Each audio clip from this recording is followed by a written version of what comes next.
యేసు దావీదు కుమారుడా అని గట్టిగా నన్ను తాకు, నన్ను స్వస్థపరిచి అరుస్తుంటే పక్కన వాళ్ళందరూ ఆపోయా గోల, ఆపో ఏంది ఎవరికా, ఆయన అలాగే దాటి వెళ్ళిపోయాడయ్యా. అయినా సరే ఆగట్లే, ఇంకా గట్టి గట్టిగా అరుస్తున్నాడు.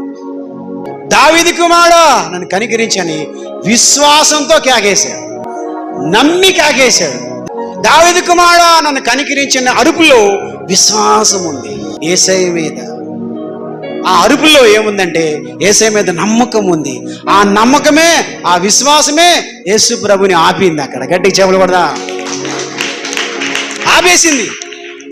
అందరి స్వరాలు వింటా ఉన్నాడు యేసయ్య, కానీ ఈ ఒక్క స్వరం మాత్రం చెవిలో పడింది. ఎవరి చెవిలో? ఎందుకంటే మిగతా వాళ్ళు మామూలుగా పిలుస్తున్నారు, మామూలుగా అడుగుతున్నారు, ఈయన మాత్రం విశ్వాసంగా పిలిచాడు. అది చెవిలో పడింది. వెనక్కి వచ్చాడు, పుట్టి గుడ్డి వాడిని తాకి బాగు చేశాడు. గట్టి చెప్పలు కొడదా.